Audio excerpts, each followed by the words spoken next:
la Iglesia desechaba esas formas de la música.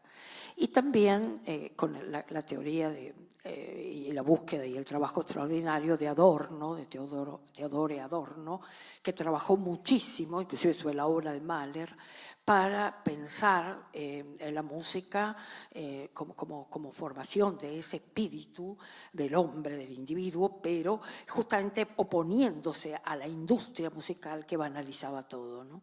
Es decir, mis maestros y mi padre hablaban de esto con una naturalidad y yo simplemente escuchaba a Pitágoras, claro, decía que la música es matemática pura y de hecho que es matemática, si tenés en cuenta la distancia que hay entre las notas y si tenés en cuenta la tensión de las cuerdas en los instrumentos para poder provocar un sonido determinado. Es decir, que evidentemente la filosofía se preocupó muchísimo por la música como un lenguaje y yo soy de las que creen ciegamente que en la escuela deberíamos enseñar música exactamente igual desde el primer minuto que un alumno entra al aula, como un idioma más, como una lengua más, como la palabra, el lenguaje, digamos, ¿no? Creo que eso abriría un universo extraordinario a la formación de los niños. Y que sería una herramienta más para la construcción de sí mismo que tiene que tener el individuo, ¿no? Así que bueno, eso creo yo, pero no sé, nunca hemos podido lograr que eso pase, pero sería extraordinario que eso pase. Aquí en la Argentina, en realidad, la música es como justo lo que no quería Adorno, ¿no? Es un adorno, es un entretenimiento, digo, considerada así, pero creo que eso es muy general, es muy universal y creo que justamente los pueblos, como los pueblos originarios, cuando la globalización unificó todo, los pueblos que tienen memoria y tienen historia se aferran a su cultura y se aferran por lo general, empiezan a aferrarse a su cultura primero que nada en la música. La música es el lenguaje que habla directo al sentimiento, que moviliza de un modo extraordinario, que transforma y que nos provoca inclusive recuerdos, emociones hacia atrás y que además nos instalan en un universo propio, nos reconocemos en esos sonidos. Yo recuerdo experiencias de muchísima gente que no escuchaba nada de música argentina en el país, que cuando se fue a vivir a la fuerza afuera y escuchaba una guitarra yupanquiana o una milonga, un sonido de un bandoneón, se reconocían argentinos, latinoamericanos y vibraban en otro sentido. Mirá el rol extraordinario de la música en la formación de un individuo y de una comunidad. Entonces los pueblos originarios fueron sabios, por eso permanecen vivos con su cultura. Los guaraníes, amigos, su gran legado fue el lenguaje, y que tiene música. Las palabras tienen música, el roce de las palabras tiene música, naturalmente. El idioma guaraní es un idioma tremendamente musical. Hay un país entero que habla guaraní como un idioma oficial, a pesar de la penetración cultural y de la forma en que fueron devastados, aplastados estos pueblos originarios, están vivos hoy, precisamente porque se aferraron a su cultura y se aferraron, entre otras cosas, a la música que heredaron, el legado, digamos, cultural que está en esa música y que ellos mantuvieron y transmitieron en forma oral de generación en generación. Entonces, está permanentemente esta idea de reflexionar sobre nosotros y de filosofar para pensar qué mundo queremos, en qué país queremos vivir, por ejemplo, y cómo queremos que vivan nuestros hijos en ese mundo y en ese país, con qué datos, con qué conocimientos. Y entonces, eso me parece que no se puede separar. Es todo, es una sola cosa. Entonces, está la filosofía en la música y viceversa, ¿no? Hay música en la filosofía, hay música en la poesía, hay música en todo, en la vida entera hay música. En los colores hay música. La música, en modo mayor, están los modos en que se escribe la música, son distintos. El modo mayor es el modo de la celebración, de la alegría de la vida. El modo menor tiene un dejo de nostalgia profunda, una tristeza atrás, bellísima, que nos pone en otro lugar para pensar y sentir el instrumento que estamos escuchando o la expresión musical que estemos escuchando. O sea, fíjate la relación directa con la emoción y con el yo profundo, ¿no? Mozart decía que había música en realidad entre las notas, o sea, mucho más allá de las notas. Y eso creo que nos pasa a los pueblos cuando queremos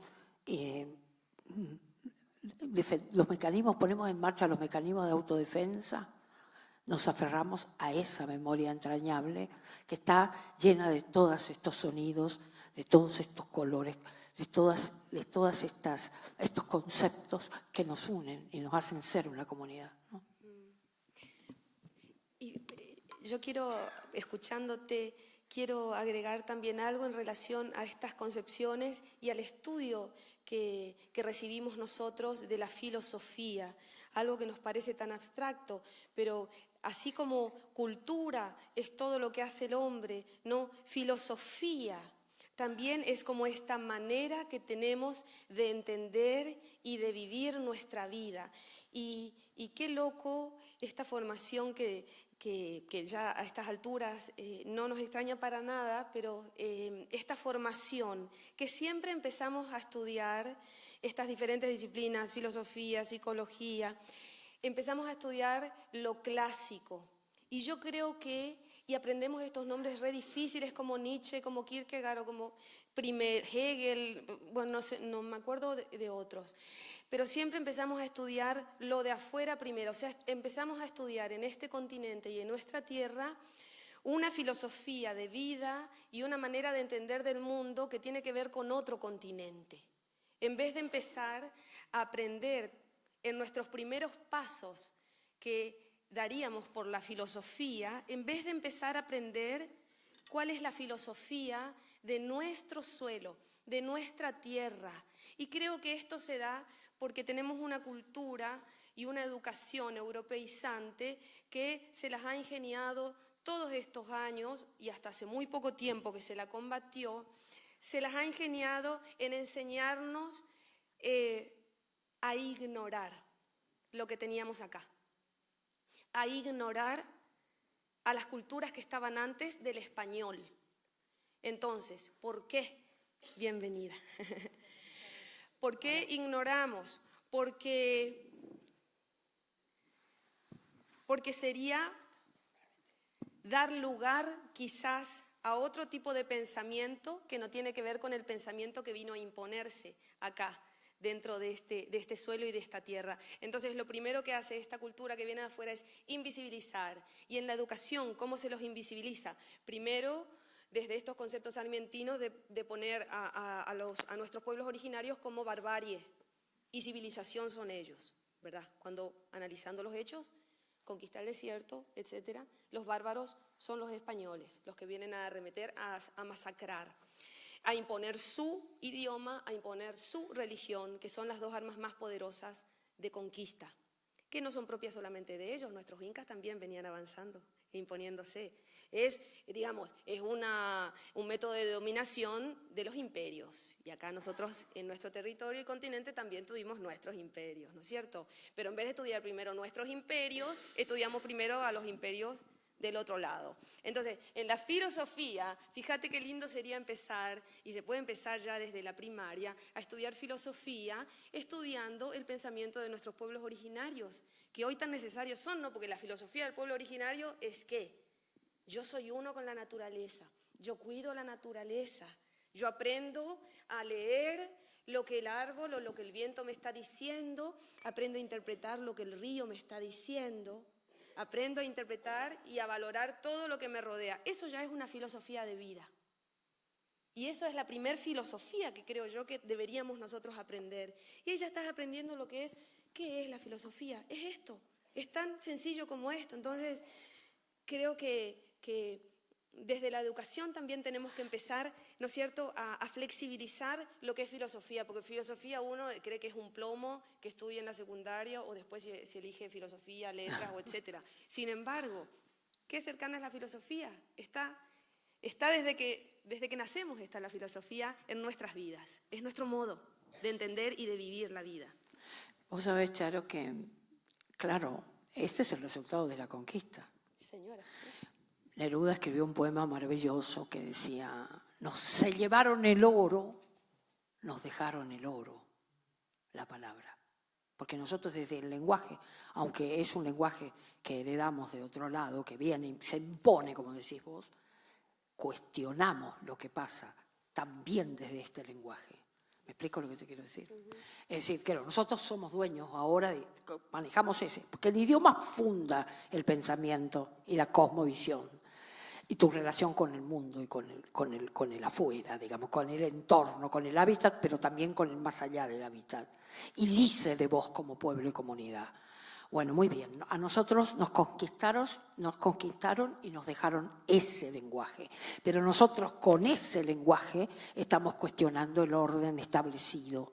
¿Por qué? Porque el resultado de la conquista hizo precisamente que convivieran en todos los países de Latinoamérica estos dos ADN.